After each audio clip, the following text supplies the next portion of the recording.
Today on CityCast Chicago, you're probably going to hear a lot of this over the weekend. I have a dream.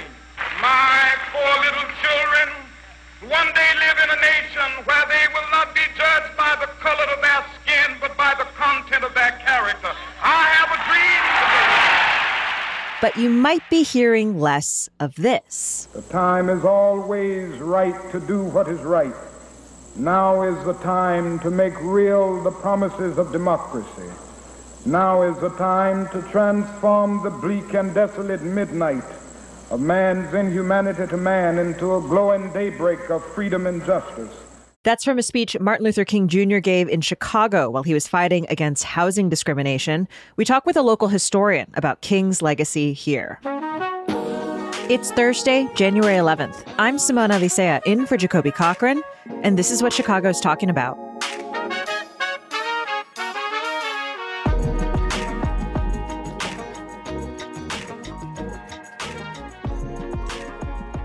Tammy Gibson is a historian and author who focuses on Black history. Tammy, welcome to CityCast Chicago. Thank you so much. I'm glad to be here. So I'm curious, before we get into what Dr. King actually did here, how well do you think Chicagoans know Martin Luther King Jr.'s legacy here? I think a lot of people know about what he did with the March on Washington, the jail in Birmingham, Alabama. But a lot of people tend to not really delve and know about the history of Martin Luther King. You know, when he did the I Have a Dream speech, everybody focuses at the end, right? When we all come together, black and white, you know, the content of our character. People rarely don't read or listen to the whole entirety. And he pretty much talked about the disenfranchisements and the issues that the Black community has gone through. Well, and that disenfranchisement was felt very deeply here in Chicago when Dr. King came in 1966. Why did he come here at that time? What was the goal and what was he working on? Well, actually, it was Al Raby. He was a teacher and he was the co-founder of the Chicago Freedom Movement. He saw Dr. King with the success of the March on Washington, the Civil Rights Act in 1964, and then the Voting Rights Act of 1965. And he actually reached out to Dr. King to see if he can come to Chicago and deal with the issues pertaining to the Black community. And at that time, it was restrictive covenant and also slums, landlord slums, where during the Great Migration, thousands of African Americans came to Chicago, leaving the segregated South and the racism and the lynchings to Chicago for better opportunities, economic opportunities. But when they came down here, they were only restricted in certain areas, which was called redlining. And they weren't able to live in white neighborhoods. Or if they tried to, sign a lease or fill an application, they were turned down, because of the color of their skin. So Mr. Al Raby, contacted Dr. King and asked him if he'd come down to Chicago and, see what he can do to help with those issues. And Dr. King came with his family, moved into a home in North Lawndale on the west side to help with this work. You mentioned the Chicago Freedom Movement. Can you say more about who was involved in the Freedom Movement and sort of how long they had been, working in Chicago? Kind of what was the Freedom Movement here about? You have Dorothy Tillman, you had Jesse Jackson Jr., you had Timeo Black, you had Reverend Clark Wynette, you had Addie Wyatt. And pretty much they were doing this even before. Same issues that were happening in the South. A lot of people think that there was no racism or anything in the North, but I think it was more worse than it was in the South. So they were doing this, all the freedom rides and the segregation, the Woolworth counters that happened here in Chicago. So they were pretty much doing the same thing in the South as well, and the North. When we're looking back with our modern lenses, right, we tend to think that it was really, really, really bad in the South, right? And that we up here in the North, maybe things were a little more equal or things were a little bit better. But we know that wasn't the reality. I mean, Dr. King said that himself while he was here in Chicago, right? I mean, I have friends. I'm not sharing my age. I was born in 1968. So I was born a couple of months after King was assassinated. And I have friends that are maybe 4 or 5 years older than me or 6 years older than me and remember where they couldn't walk to, where they couldn't cross during that time, like Bridgeport. There's another Mount Greenwood. Those are just some of the areas where they were not even allowed to even cross over. And people think that this happened 100 years ago, and this has happened. I'm 55 years old. That it didn't happen that far, and we're still facing some of those issues today. We're still dealing with loans for African Americans. What happened after the riots when King was assassinated? If you look today, there's still vacant lots from what happened during that time. And I think Dr. King felt like he was defeated, but I think that he pretty much opened everyone's eyes of what was going on. And that led to the Fair Housing Act in 1968. And then with the slumlords, now there's laws put in place for renters, that they can report that back during that time. African Americans didn't have that opportunity to tell on their landlords about the slum conditions that they were living in.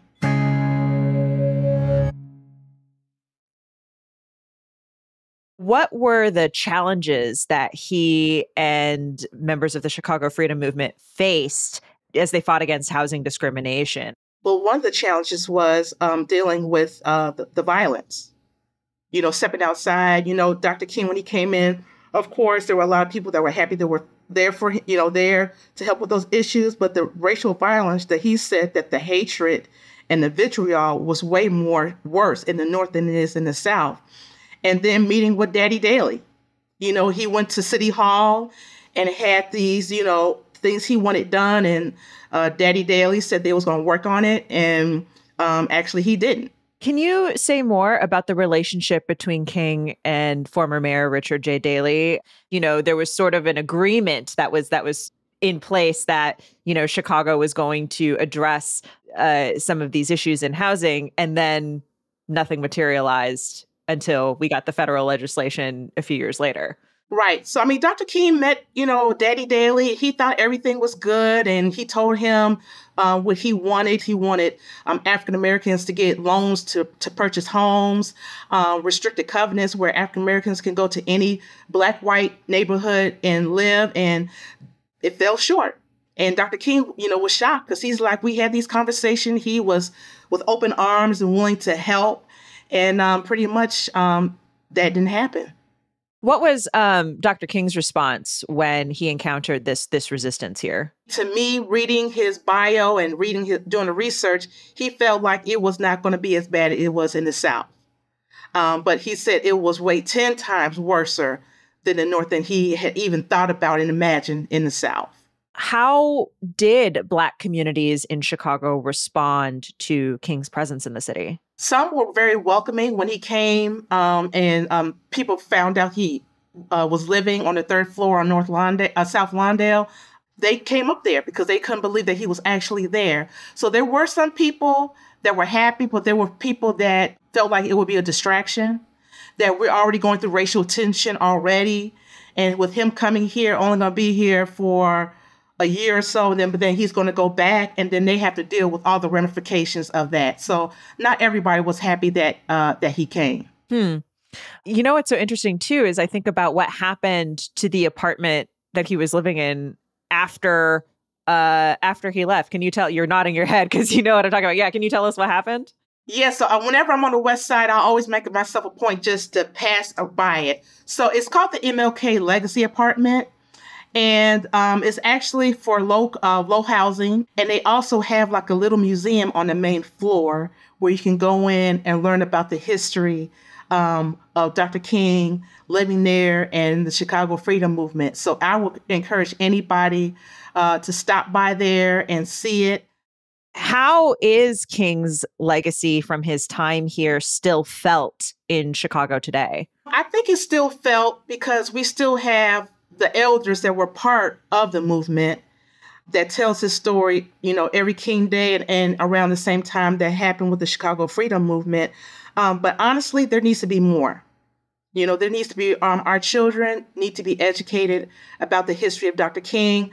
Every year, I take some young people over to the MLK Memorial in Market Park. And it's a monument, and it talks about Dr. King walking down these streets in 1966 and getting beaten and thrown with rocks, about the history of Market Park and Garfield as well. So I think there needs to be more about Chicago, because, like I said, they only talk about the March on Washington, mostly the March on Washington, but there needs to be more education about his contributions to Chicago. I also think about, too, just the fact that we are still today dealing with segregation in housing and housing discrimination and the ramifications of what that has meant. I think particularly on the West Side where King stayed. And it's interesting because when you talk to folks living on the West Side, they'll bring that up to you, right? They will say, like, this is why Dr. King was here. This is why he marched here. Right. And I drive in those areas every day. And I'm not saying that, there has been progress, but we got a long way to go.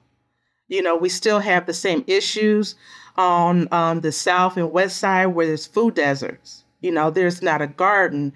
Every corner is a gas station where people have to go to purchase food.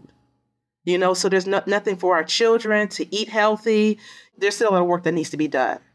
When we talk about sort of what is known about King's legacy here, why do you think it gets less attention than, say, the March on Washington? I think because people don't know. Mm-hmm. I just people don't know, because I tell people when I talk about the Chicago freedom movement, a lot of people just don't know.